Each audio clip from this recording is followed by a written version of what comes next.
bem-vindos à aula de número 9 do Pré-ENEM Linguagens. E o assunto que nós vamos revisar hoje é a concordância nominal e a concordância verbal. Vamos lá? Bom, quando nós falamos de concordância, nós estamos nos referindo à relação entre o nome, no caso na concordância nominal, e o verbo, no caso da concordância verbal, com os elementos que eles estão correlacionados, né? Então, vamos cada um por partes. Primeiro, falar sobre concordância nominal, que é a relação entre os nomes, né? Tomando, assim, a palavra nome no sentido mais abrangente, como substantivos, artigos, adjetivos, numerais e pronomes. Aquele núcleo nominal que foi assim determinado no nosso material escrito, tá? Então, esses elementos, eles têm que estar em harmonia, eles têm que estar concordando. Servem os dois exemplos, ó, o aluno aplicado aprende.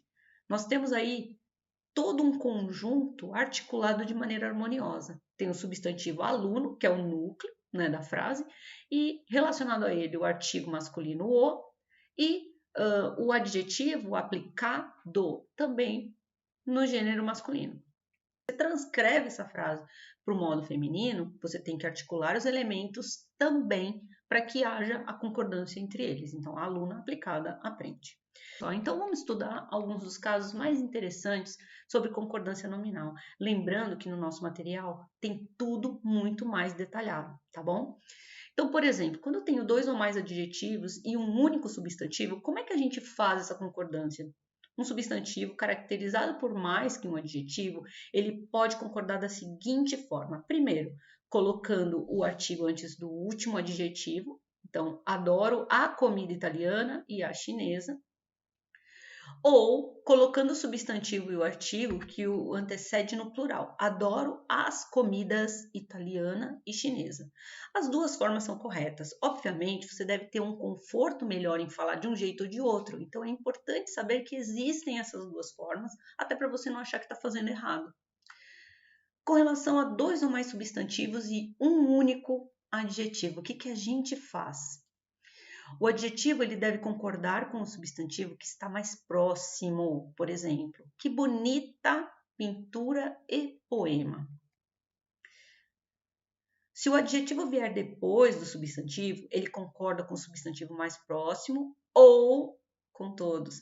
Que pintura e poema bonito.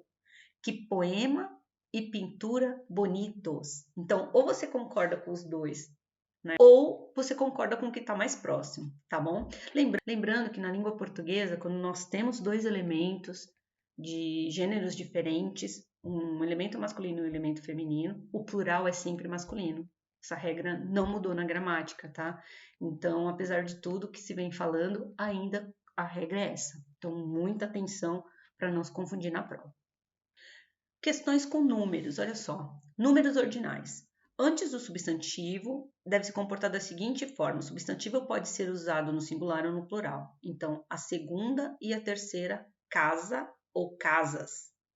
Depois do substantivo, o substantivo deve ser usado no plural.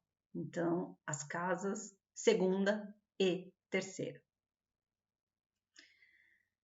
E com algumas expressões que a gente também entende bastante uso corriqueiro, né? A expressão anexo vai depender do que vier junto dele. Então, anexo o recibo, anexa a fatura.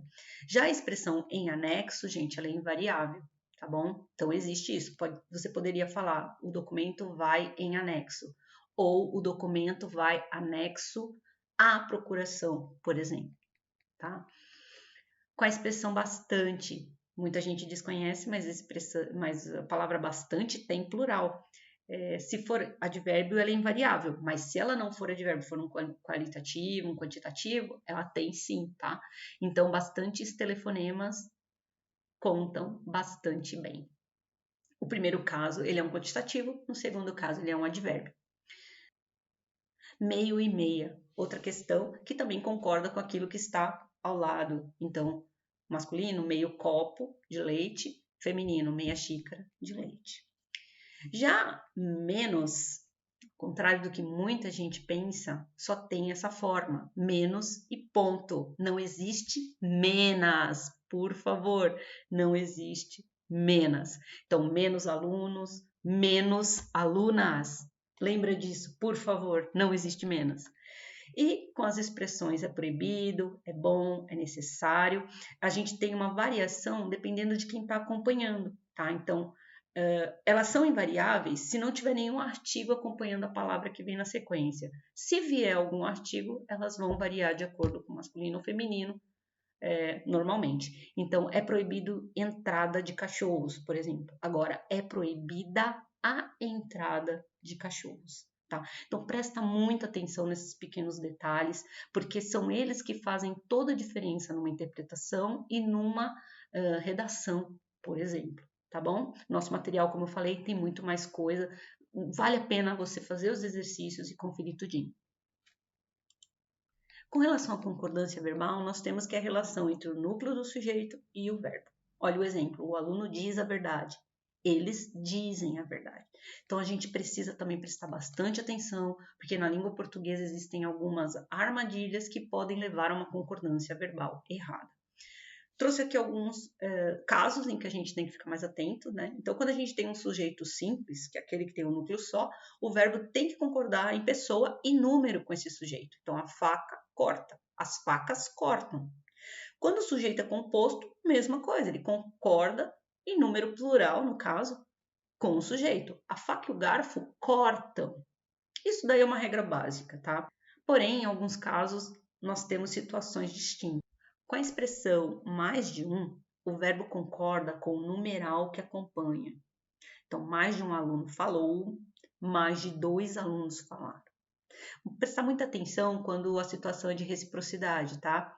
Mais de um aluno se agrediram. Por que está no plural? Porque, na verdade, foram 2, né? Foi recíproco, a ação foi recíproca. Um fez no outro, então acabou somando-se e o verbo reflete essa soma, tá bom?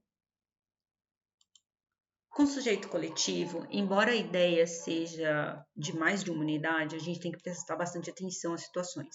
Olha os exemplos. Um bando chegou. É claro que na ideia a gente vê a coletividade. Um bando é mais de um. Porém, a palavra bando, ela está no singular. Então, ela deve concordar com o verbo no singular. Se você coloca essa palavra no plural, aí a regra é fácil, né? Uns bandos chegaram. Caso o coletivo ele venha especificado por algum elemento, aí ele vai concordar no singular ou no plural, dependendo do que foi colocado nesse elemento. Então, um bando de alunos chegou ou chegaram. Em geral, isso é que causa muita dúvida, quando a pessoa vê o coletivo e ele vem especificado. Então, aí, professora, eu coloco no singular ou no plural. Os dois estão certos. Sujeito numeral. Isso também é bastante interessante, porque muita gente não sabe como fazer a concordância do sujeito numeral. Então, em geral, ele vai concordar o verbo com o numeral. Então, 4 alunos faltaram. 1% dos alunos faltou. 2% dos alunos faltaram. 1/4 dos alunos faltou, porque é 1/4. 2/4 dos alunos faltaram. E quando a gente tem um núcleo do sujeito simples, composto por, na verdade, um substantivo plural, o que a gente faz? Então, se ele vier com determinante, o verbo vai no plural. Se ele vier sem determinante, o verbo fica no singular. Então, peguei a palavra pêsames, e aí o determinante seria o artigo, né? Vamos ver como ela se comporta. Os pêsames não trazem conforto. Verbo no plural. Se ele não tiver com o artigo, verbo no singular. Pêsames não traz conforto. Tá bom? Então, essas regras, gente, elas são muito importantes porque elas fazem toda a diferença na hora que você está escrevendo ou você está interpretando alguma coisa. E, finalmente, o caso dos verbos impessoais, que trazem bastante dúvida também aos alunos, né? Os verbos impessoais, em geral, eles ficam na terceira pessoa do singular, tá bom? Não importa se a palavra que vem depois é plural. Então, eu destaco aqui para vocês o verbo haver, quando usado no sentido de existir ou ocorrer, tá? Olha os exemplos, havia 10 alunos, aqui houve 10 alunos, haverá várias turmas. Nunca haviam 10 alunos, aqui houveram 10 alunos e haverão várias turmas. Então, plural não existe. E também o verbo fazer e haver indicando tempo decorrido. Então, faz 2 meses, amanhã fará 3 anos, fazia 4 horas. havia 4 dias. Jamais a forma fica no plural. É muito comum a gente ter assim o ímpeto de colocar o que vem, o verbo no plural por conta do que vem. Porém, tem que prestar muita atenção, gente, porque é nesse pequeno detalhe que faz toda a diferença quando você está redigindo um texto ou quando você está falando numa situação mais formal, tá bom? Bom, gente, aqui eu encerro minha parte nas videoaulas do pré-ENEM. Espero ter contribuído com vocês, espero vê-los muito bem informados futuramente. Desejo a todos excelentes estudos e muita boa sorte na prova do Enem. Não tenha medo, vá com fé, vá com força, que você vai ter aquilo que você merece. Um abraço e até mais.